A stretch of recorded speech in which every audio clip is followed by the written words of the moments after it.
Hey, what's going on, guys? Mush back at it with another video. So it has come to our attention that one of the worst kept secrets in all of gaming in 2020, Call of Duty Modern Warfare 2 Remastered, will be dropping tomorrow. By the looks of it, it will be coming to PlayStation 4, Xbox One, and PC. And I have to ask the question on whether or not PC gamers should care at all about Modern Warfare 2 being remastered. Now, there are a couple things to dissect. First of all, yes, it is just the campaign of Call of Duty Modern Warfare 2. I find that a little bit humorous that they would actually do that. Now, if you can't understand why they're doing that, I think you gotta think a little bit here. Call of Duty Modern Warfare 2 as a campaign just being released right now, okay, it'll sell some copies and they can make some revenue off of it and they can use it to do whatever they want to do. I heard that it was going to be packed in with some DLC, whatever the case may be. However, you're effectively separating the release into two different releases. You've got Call of Duty Modern Warfare 2 Remastered, you can use that to promote some content, and then you could release Modern Warfare 2 Multiplayer as a standalone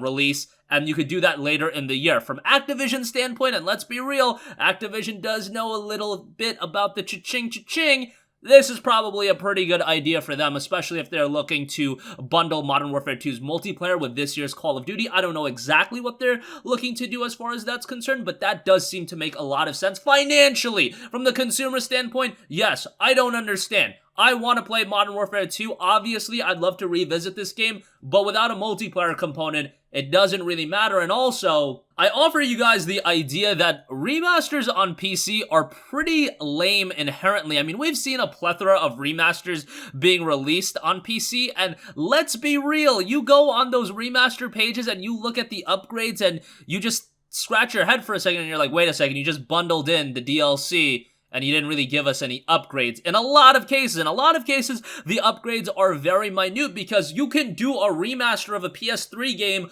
on a PS4 because you can lift a lot of the limitations. You can lift the resolution cap, you can lift the FPS cap, whatever the case may be.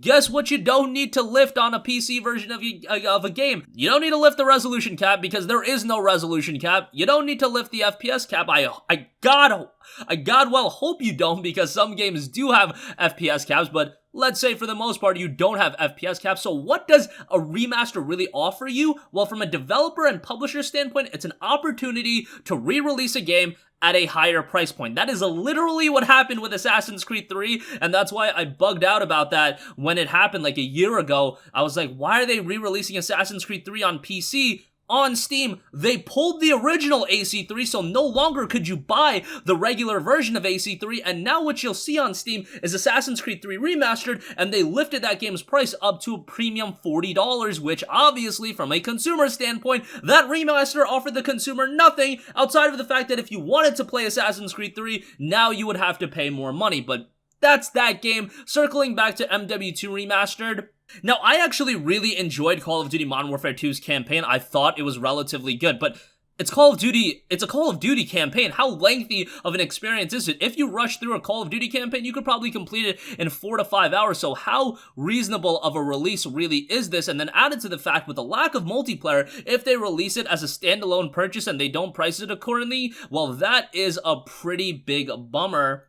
And apparently the idea is they needed something to tie into the classic Ghost skin for Modern Warfare 2019, since so many people wanted that, and now they bundle it in with MW2 and it'll be priced at $25. Well, a skin and a remaster of a game for $25 and a remaster of a game that isn't the entirety of the game, it's like a quarter of the game, because let's be real, the multiplayer component really is like 75% of the game, and for Call of Duty, the majority of people probably just jump into the multiplayer and they never even play the single player. Yes, that is literally what happens with Call of Duty. I think that's kind of unfortunate because I generally think Call of Duty has pretty good campaigns, but I was talking to a buddy of mine the other day about Call of Duty on our experiences with Call of Duty, and I brought up the actual notion of playing the campaigns, and he literally just laughed at me. He's like, dude, bro, you actually play the Call of Duty campaigns? Who does that? And I imagine that there are a lot of people out there like that, so only offering the campaign with MW2 from a consumer standpoint is a really big head scratcher. But again, this is how they're gonna get away with selling a skin for $25, because would a skin standalone for $25 really be something you would be all over? But now you get MW2 alongside it. But is MW2 worth $25? The campaign alone, that is not worth $25 at all. If this was released on PC as a remaster,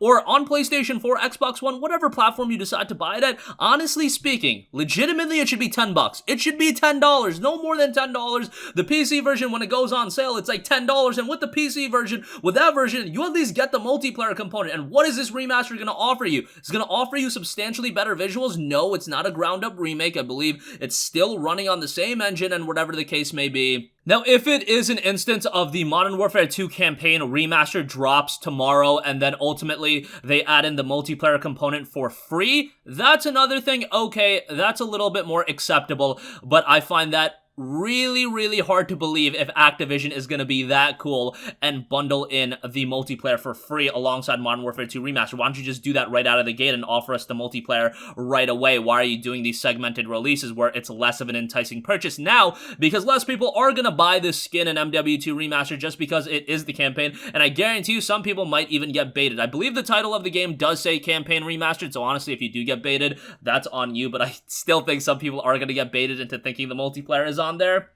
And it just goes back to the point of remastered culture. I don't really have a lot of problem with remasters. I think it offers something really good in console gaming. I just don't understand why a lot of the times these remastered outside of games like Okami HD and games that are making their appearance on PC for the first time, why they're being released onto PC as well, because they don't offer a lot of improvements. Now, sometimes they do offer some improvements, and then it'll end up being a free update for people that already own the original game. Fine, that's great. They did that with Red Faction Guerrilla, and I thought that was a very nice gesture by them. But then you have cases like Assassin's Creed 3, which that is very egregious. Pulling a game that already existed on the Steam store, you know, promoting a more expensive version of the game, and then it being $40 and you can't buy the older version. That was pretty whack, and that was really unfortunate. But nonetheless, want to hear from you guys. Do you guys care at all about MW2 coming to PC tomorrow, or a remastered version of the campaign? It's not something that really tickles my fancy at all. But nonetheless, maybe I'm in the minority on that. Sound off with all of your thoughts in the comment section down below. As always, guys, if you guys have a request for a future video,